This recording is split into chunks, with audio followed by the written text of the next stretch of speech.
যেন ঝড়ের আগের নীরবতা।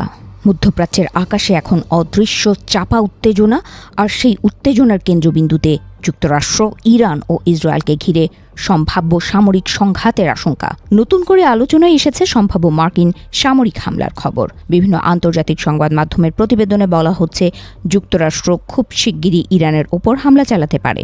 যদিও মার্কিন প্রেসিডেন্ট ডোনাল্ড ট্রাম্প এখনও চূড়ান্ত সিদ্ধান্ত দেননি, তবুও সামরিক প্রস্তুতি অনেকটাই সম্পন্ন বলে জানানো হয়েছে। এই পরিস্থিতিতে উচ্চ সতর্কতায় রয়েছে ইসরায়েল। দেশটির সামরিক বাহিনী তাদের প্রস্তুতির মাত্রা বাড়িয়েছে।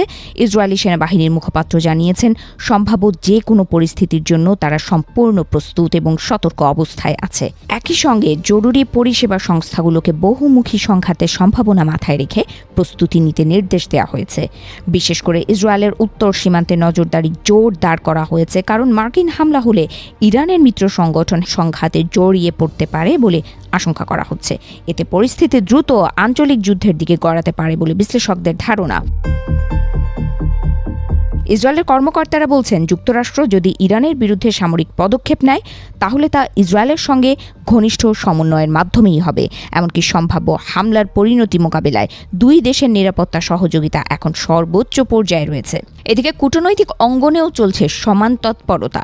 সম্প্রতি সুইজারল্যান্ডের জেনেভায় ওমানের মধ্যস্থতায় যুক্তরাষ্ট্র ও ইরানের মধ্যে নতুন দফা পরোক্ষ আলোচনা হয়েছে। ইরানের পররাষ্ট্রমন্ত্রী জানান, উভয় পক্ষ একটি সম্ভাব্য চুক্তির জন্য মূল নীতিগুলোর বিষয়ে সম্মত হয়েছে। তবে গুরুত্বপূর্ণ অনেক বিষয় এখনও অমীমাংসিত রয়ে গেছে বলে জানিয়েছে ওয়াশিংটন। এই আলোচনার মধ্যেই ইরান সামরিক শক্তির প্রদর্শন হিসেবে হরমুজ প্রণালীতে বড় ধরনের মহড়া চালায়, যা পরিস্থিতিকে আরও উত্তেজনাপূর্ণ করে তোলে। বিশ্লেষকরা বলছেন, এই মুহূর্তে পরিস্থিতি এক অদ্ভুত দ্বৈত বাস্তবতার মধ্যে দাঁড়িয়ে। একদিকে চলছে কূটনৈতিক আলোচনার চেষ্টা, অন্যদিকে বাড়ছে সামরিক প্রস্তুতি। ফলে যে কোনো ভুল সিদ্ধান্ত বা আকস্মিক ঘটনা দ্রুত সংঘাতে রূপ নিতে পারে।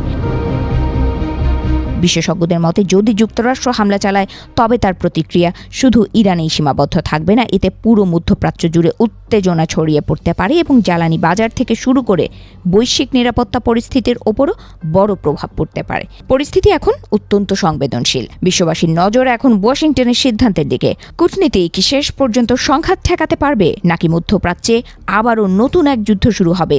সেই প্রশ্নের উত্তর সময়ই দেবে।